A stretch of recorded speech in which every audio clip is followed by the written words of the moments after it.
Felix the Cat was released in October of 1992, a little less than 2 years before the final licensed NES game was released. The game was developed by Hudson Soft, the makers of Bomberman. The game is based around the character Felix the Cat, who was a popular comic character in the 1920s. I don't remember Felix the Cat being on TV much, even in the late 80s or early 90s, but they did show the Felix the Cat the movie sometimes on TV, and I always really enjoyed it. The movie was supposed to be in theaters, but was direct to VHS in 1991. This game came out a year after the movie was released. In the game, Felix's girlfriend is kidnapped by the professor, and it's your job to save her. The game is fairly basic for a side-scroller, with some unique features that are pretty cool. When you pick up Felix head coins, sometimes a heart will pop out. If you pick up a heart, it upgrades your magic level. There can be up to 4 levels of magic levels depending on the type of level you're on. The magic level determines what type of vehicle you're in and how you attack. Your basic attack is just a punching glove that shoots out of your bag. Once you get to magic level 2, you'll shoot stars in every direction for a short distance as your attack. Once you hit magic level 3, you'll be in a vehicle, and you can use the car's honk as a weapon to take things out directly in front of you. Magic level 4 has you in a tank, and your attack will be an arching cannonball. There are 5 level types in this game. They're your basic on-the-ground side-scrolling levels, boat levels, underwater levels, air levels, and a space level. All the levels except the space level, you're able to level up your magic level.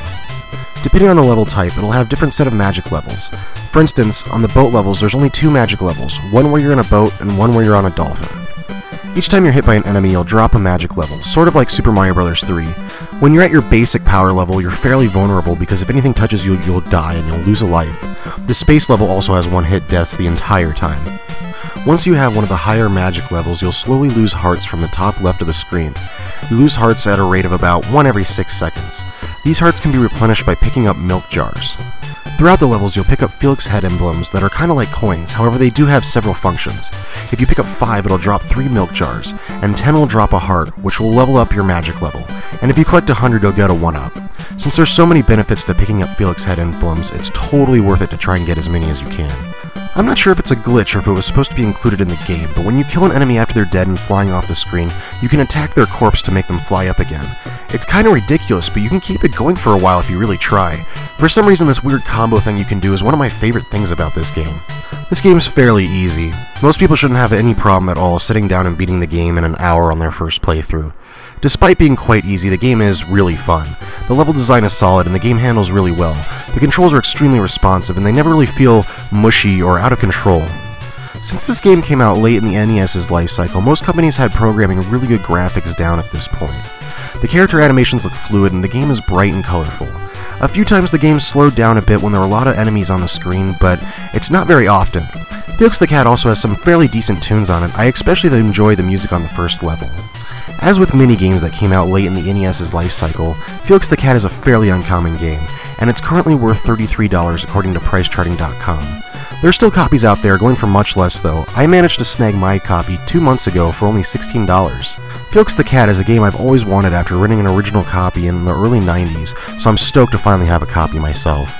Felix the Cat comes highly recommended if you can find a good deal on it. The game is really enjoyable with the various magic levels and vehicles and keep the game from being a stale side-scroller. The price is high, but the game is fun enough, I think it's actually worth it.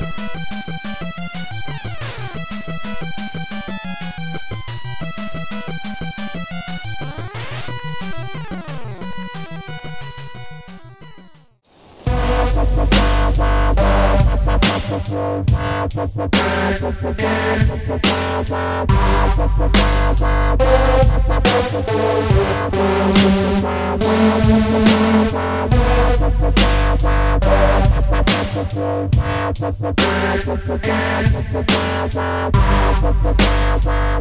you.